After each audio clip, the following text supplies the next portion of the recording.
Hey, welcome back to Wheel Friends, my podcast where I ride my bike and talk to my friends. My name is Craig. Today, we're going to be going for a ride with my buddy Eli. Unfortunately, Eli came and picked me up in a car because we were going mountain biking, and I guess that's just how it's going to be when you go mountain biking. So today's podcast, episode 2 of my podcast about riding bikes with your friends, it takes place in a car, so we're off to a fantastic start, I think. Also, in today's episode, we're going to be uncovering some more details about Eli's sordid past. We dunk on a poor innocent mountain bike, and much, much more. Little disclaimer here. I'd like to remind you that my co-hosts and I are not always experts. We think we are, but we're not. These are the opinions of normal people, and I think you should listen to them as such. We won't always be right, but we won't always be wrong. But we will always be bike lovers to the end. Them 2 wheels are good. Now that that's over with...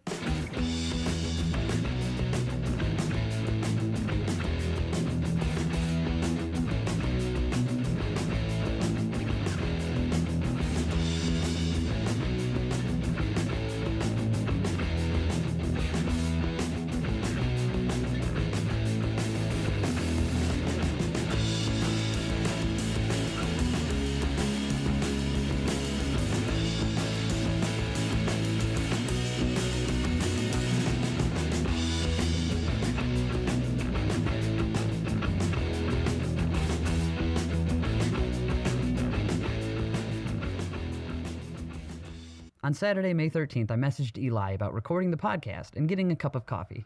He then showed up at my house with his mountain bike attached to his car, and we drove out to Cannonsburg, which is not exactly what I had in mind. He also insisted it wasn't a kidnapping, and then said this. The kidnap is complete.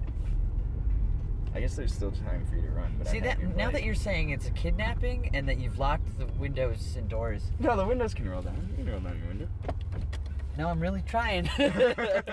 Watch, there's a car in the... You are a bad driver. It was way down there. I'm sorry, I'm just paranoid. It was way down there. I am used to you biking erratically. This is a very new sensation. Don't worry, I know how to drive. I'm just not good at it. See, I think biking makes me a better driver. Nah, it makes me worse. How? How does it make you worse? Because I forget in a car you can't like run stop signs. But on a bicycle, you see all the bad driving and you think, I don't want to be a part of that. I'm a really good driver when other cyclists are on the road. I'm a good driver. I'm safer than them. Oh my God, Eli, motorists kill 30,000 people every year. Fact check me. Be a safer driver always. Don't worry, we'll be fine. I haven't been in an accident since October. And the bikes will definitely be fine. God, that makes me even more paranoid now that you've brought that up. Oh my gosh. The reason Eli says that is because before he put my bike on the rack, I made sure every single strap on that thing was retightened because he had them all loose, which he thinks is okay. Anyway, Mother's Day was coming up. I completely forgot. The problem is I don't watch a whole lot of TV. I mostly watch YouTube. And you don't see, I mean, there's ads, but they're not really always Mother's Day specific. So, yeah. So it's amazing the holidays and things you forget about when you don't watch conventional television. Are you gonna go see your mom? Yes, probably. And then I might go mountain biking up north. See? Nice. This is just a warm up for tomorrow. Yeah. I think I'll go see my mom. There's a new mountain bike track up in Leadington. I should. I gotta. That's my plan for tomorrow. I'll leave early. Mm-hmm. My parents will go to church. I won't tell them I'm in town. I'll go mountain biking.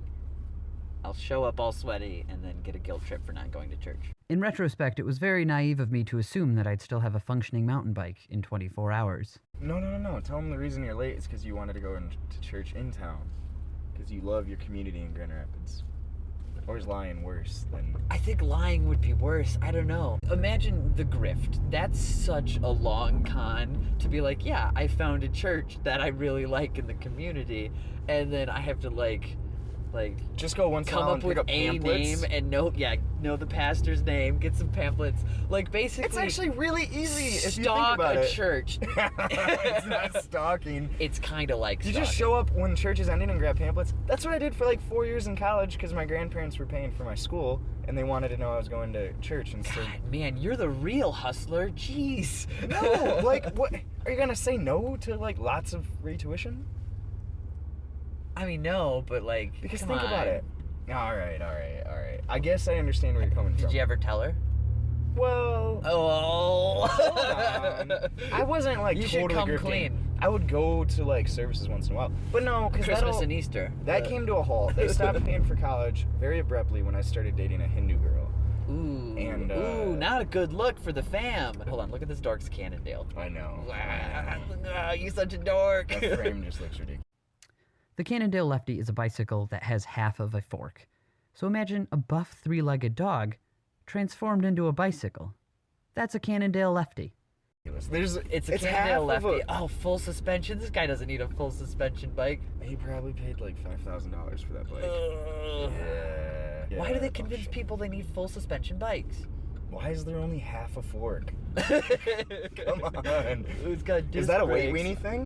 So they've sacrificed one half of the fork for a beefier left fork, and it weighs less, which scientifically kind of cool, but it looks goofy. Oh no, actually that guy looks like he kind of belongs on that bike, but he probably rides for real, but he was all kitted out and sweaty in his car.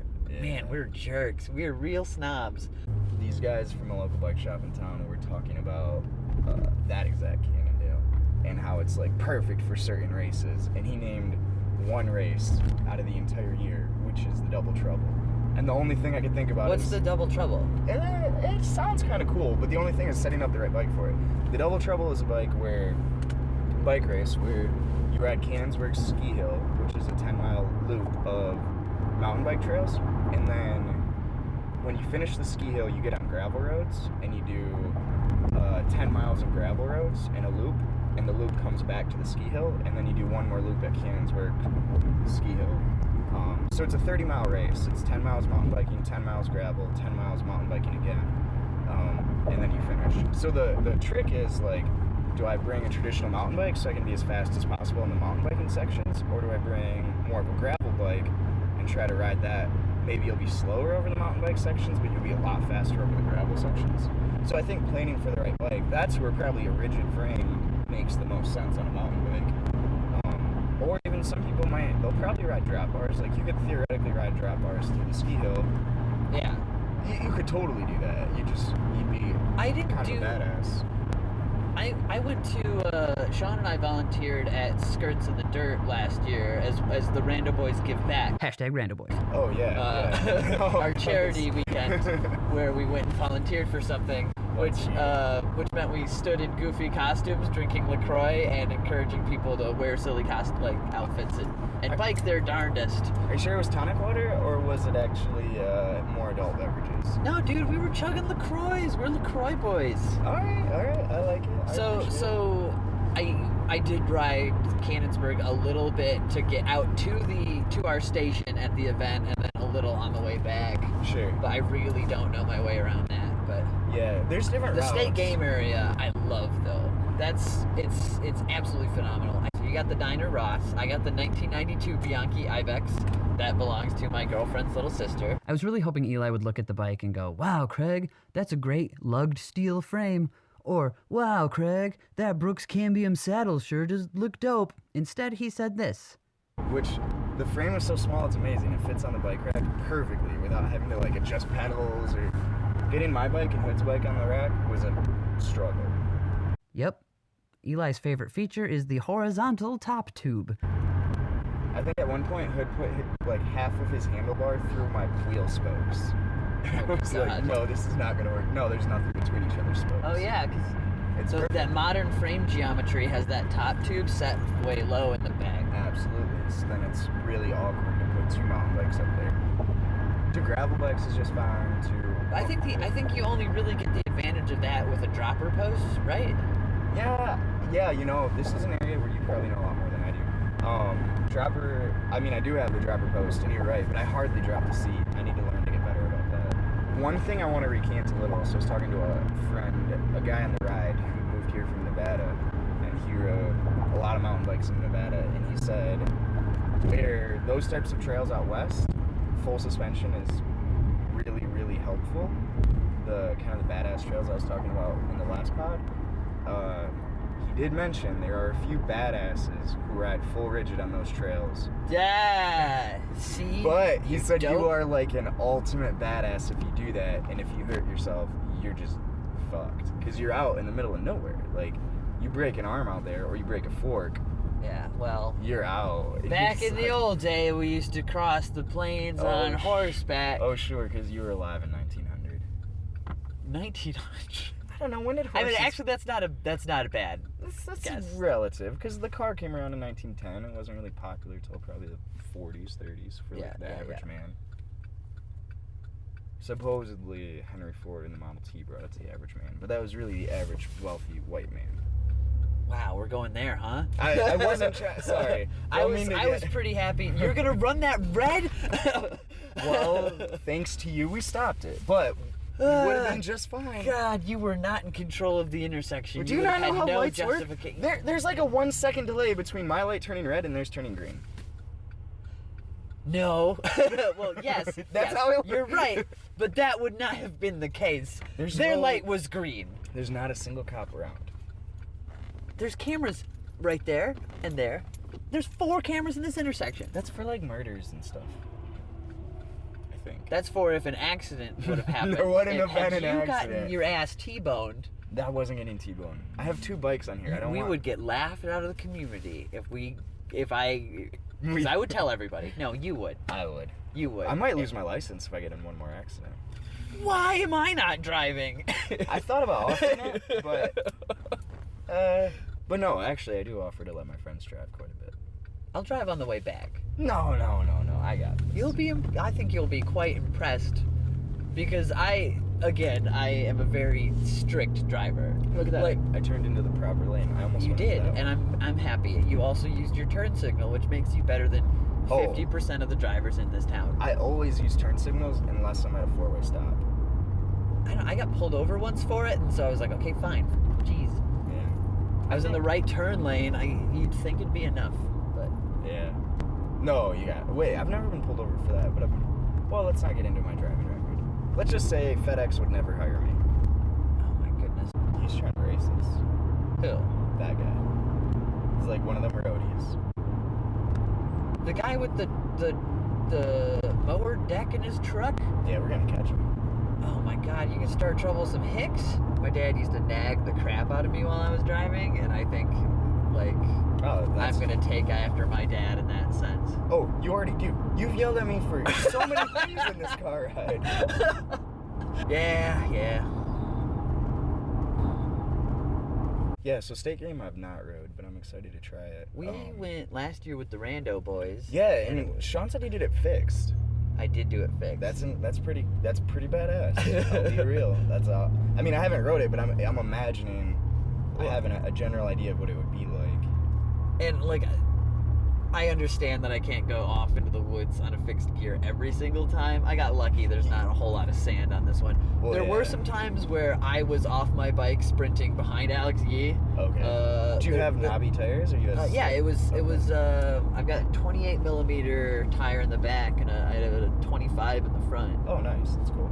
Front slick. Front was kind of slick. It was slicker. Sure. The rear one was pretty knobby. What do you have on the back? Like a Kendra Cross? Or no, wait. I don't think it's. I think it's a Continental. Okay. For sure. It's a nice tire. I really like the Continentals on this Bianchi, because I don't know how old they are, because this is a 90s mountain bike. But, so I don't know when any of these components got on it, but they're all like modern brands, but older components, and it's kind of sweet to see how they've grown up. But, these Continental tires have like, clovers in them. Nice. Like in the tread pattern between the knobs, there's just like some 4-leaf clovers. It's a nice bike. It's crazy. Like, it's crazy how bikes like age. Some age so well and some don't. Like, that one's clearly aged really well. Oh yeah, it's a gorgeous bike. But there's for sure some like, I mean, I won't call it a brand name, but there's some mountain bikes you see from like 80s, 90s that they would not be good right now. I mean, they're just heavy or clunky, or the design wasn't right. And I mean, there's even bikes right now that they're making that probably won't age well. I think we talked about one earlier today. Yours? No, the one with half a fork. Hey, afterward, can we get smoothies? Yeah, of course. Yes. But what's really hard with fixed is you can't position your feet, because there's certain times where you want your feet flat, or you want the left foot up or the right foot down based on like where rocks are on the trail. I still have a front brake. Yeah, so you can slow down, but sometimes it's just easier to. Yeah. I don't know, because then Then the pedal usually slams and the rear wheel goes up because the whole thing's acting as a absolutely fulcrum or whatever. Yeah, and sends which is me annoying potentially over my handlebars. Yeah, that happens. But that's what I am saying. Like, any mountain bike trail fixed gear is kind of badass, also kind of maybe potentially insane. Just my take. I think I wanted an all-road vehicle. Well, so I have the Bianchi fixed gear, and I took that over jumps at the bike park, and I did one lap great, and I remember that. I went over the bars on the second lap. You ate shit so hard. Oh yeah, that's on video. Finally, after about an hour and a half of waiting, I got the coffee I had originally texted Eli about. I haven't buckled up yet, Eli. Well, we're still in the parking lot. We're not gonna roll over in the parking lot. You asked me to buckle up in my driveway. Well, that was different. That's because you're so close to the road. That's the drive-thru. You don't want to go right. Ever backseat driver. Well, you did this to me by instilling no confidence. I just was trying Jesus H. So that was not my fault. I was attentive. So one thing I liked that guy did not do in store boogers is he, when you ordered a medium, he did not correct you. I hate when they correct you. Like, oh, what size do you want? Like, what? I'm not gonna learn Like, give your me the unique one sizing. the smallest and the large. And if there's two, pick one. Right. I don't care. Don't put this in the pod, but this really disturbed me. Or maybe put it in the pod, I guess. I don't care. I will tread with caution. It did not make the final cut. Finally, though, we approached our destination, which happened to be in some woods near where Eli had once been to a wedding reception. Yeah, so someone owns private land over here, and Jill knows them. So after her wedding, she got married at the ski hill. We drove back. Some people biked through the woods. I had a car and a suit on, so I drove, and I had a lot of stuff for camping. And we camped on this like private land where someone was building a house, and it was just a badass party. That's one of the coolest, like, if you can somehow make your reception where, like your wedding reception, where everyone can still kind of hang out afterwards, like, and spend the night, not just like have to go home. That's a pretty cool setup. Like, hey guys, we're gonna be boning for the first time in Wedded Bliss. Well, they kind of. But if you guys want to be in proximity to us, you know. Yeah, and like the rest of the party. Well, yeah, like they had their own setup away, but like the rest of the party got to hang out and party as much as they wanted, which was cool. And like, because it was all camping, it's super cheap. Like, you don't have to worry about everyone loading up on hotels, or like, I guess now Airbnb is the new thing. But either way, it was a really cool setup. I'd never seen a wedding like that.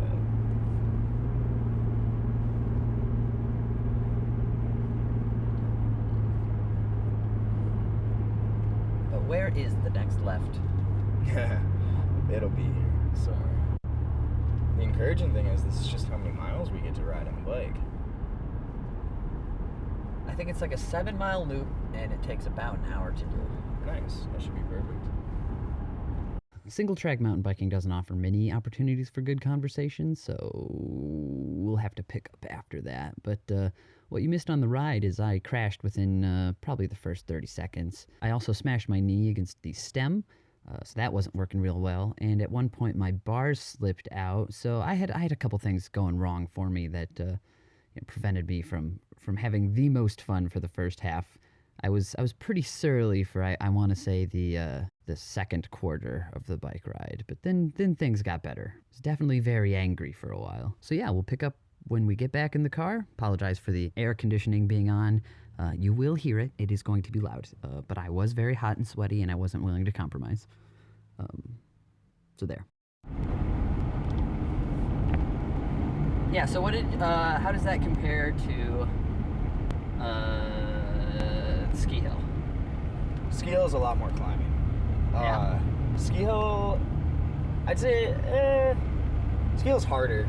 It's a lot harder because you have a lot more, you could do it on the Ibex. There's a lot less rocks and a lot less routes, but a lot more climbs. And some of the climbs are tricky, like, because The routes are what really slow me down on the climbs. Oh yeah, I can tell. And that's honestly the bike and not you. Like, not to I know you're. Oh really yeah, big well, on your, yeah, that bike got pretty fucked up too. Like you're stuck in a high gear. That's the thing, and you can't. I mean, I don't know. You probably weren't really looking at my chain rings. I peeked at yours Perv? because I was curious what you were in.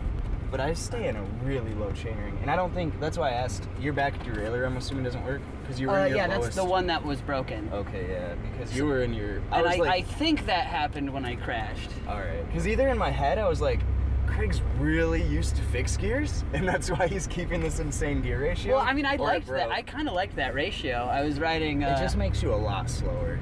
Well, in my opinion, like those roots that were messing you up in a higher gear, you can roll over them a lot easier. I mean, I was on my middle chain ring on my on my largest cog. Smallest. It was the smallest cog. So it helped me get over a lot of stuff, and then on the downhill it was fine because I don't really need to pedal too much there.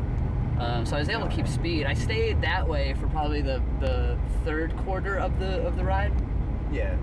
But yeah. within the first 2 minutes of, God, it was so fast. I felt so dumb. You came in really okay. So I was excited, You came in and very I started hot. bolting because I knew that section was flatter. It's like that section. The first quarter's flat. The second quarter's hilly. The third quarter's hilly. Fourth quarter is a lot flatter and straighter. Right. Sandier though. Yeah, So you just have to sandier. watch.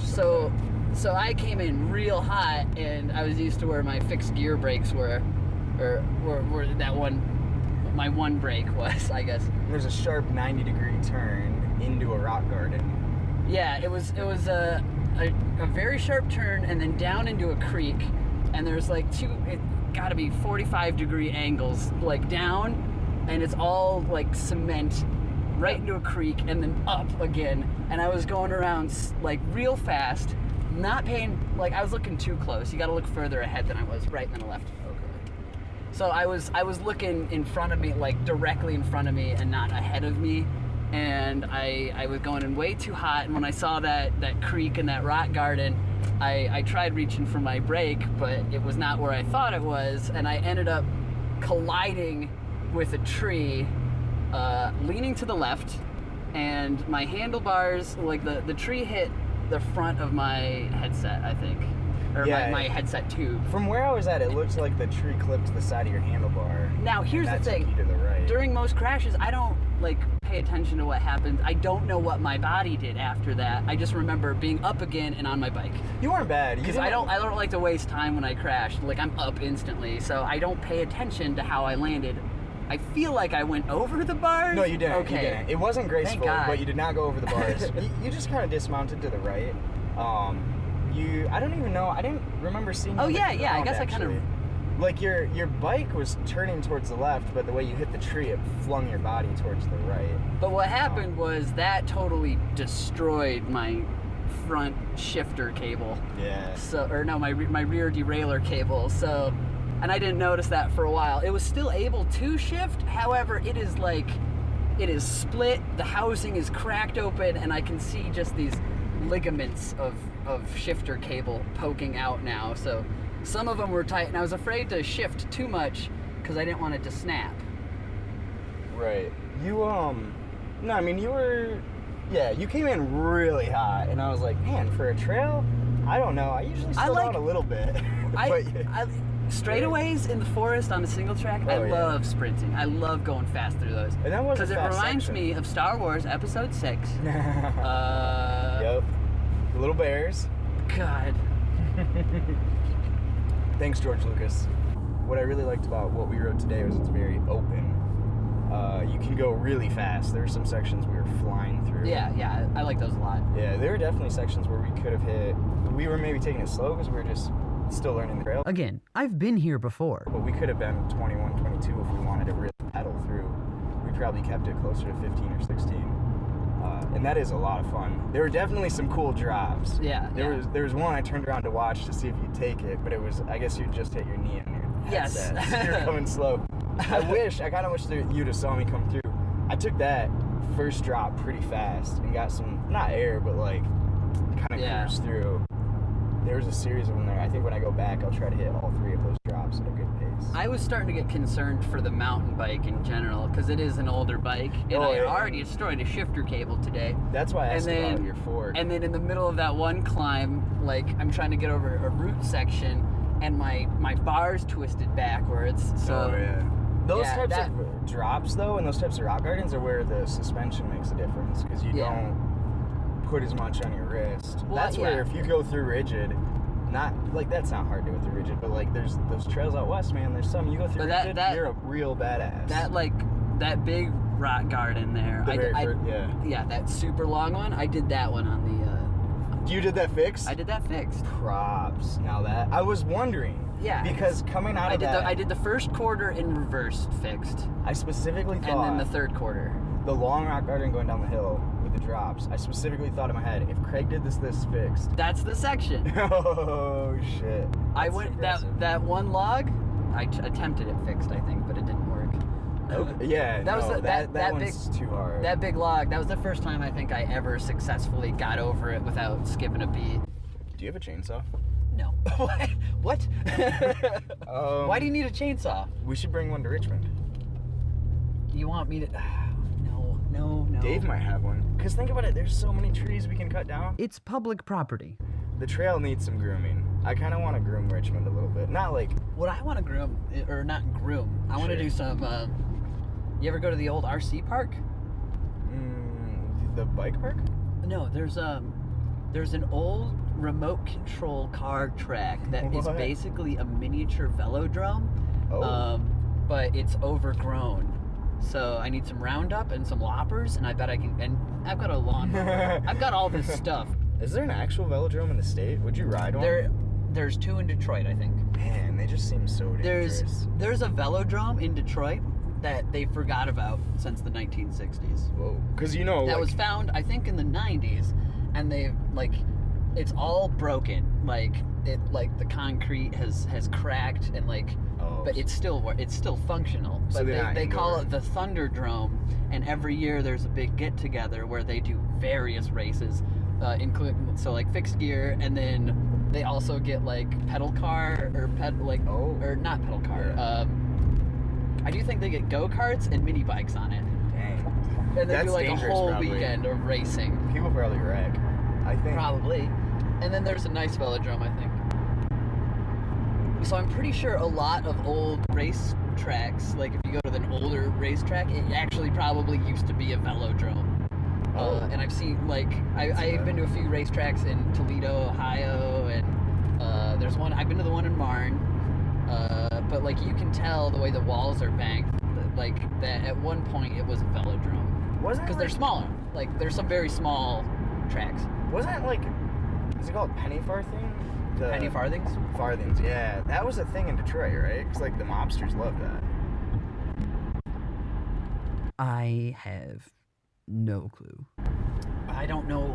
I know it was mobster history with the penny farthing. I know Al Capone was a big proponent of wanting to go bet on those races, watch those races. Well, Al Capone was looking for money any way he could. Good point. But bicycle racing predates car racing. Oh yeah, I mean, if you think about it, the bicycle replaced the horse, the car replaced the carriage.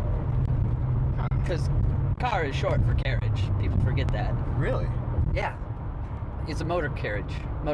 You think the bicycle that was the replaced evolution. the horse, though? I mean, I think they made different Oh. purposes. It absolutely replaced the horse because it ties into the history. Huh. So, early 1800s, flashback. A volcano erupts in Europe, blacks out the sky. So things don't grow as well. A lot of farmers put down their horses. So Europe is horseless.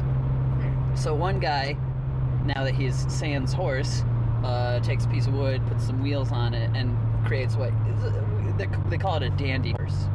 And so that became the early bicycle. And while scooting himself around on the dandy horse, and they discovered that if you're going downhill, you can take your feet off the ground and you'd be able to coast. Nice. And that basically set in motion a series of events that created all the components we use today. Nice. So yeah, the bicycle absolutely replaced the horse. So that guy invented Shimano 105? And with that horrible joke from Eli Luke, we will close episode 2 of the Wheel Friends podcast. Today we rode in the Cannonsburg State Game area. Absolutely loved it. If you want to check it out, Google it. You're an adult, so if you're ever in Grand Rapids and you're looking for something to do, rent a bicycle, DM us, we'll tell you where, and go hit up that Cannonsburg State Game area. Phenomenal place. Thanks again, Eli Luke, for being my co-host today. A lot of fun riding with you, man. If you want to hit us up, you can look for us on socials. We're the Wheel Friends on Facebook and Twitter, I believe, and then Gmail is wheelfriendspodcast@gmail.com. So thanks again. Make sure you tell your friends. Bye. Go ride your bike.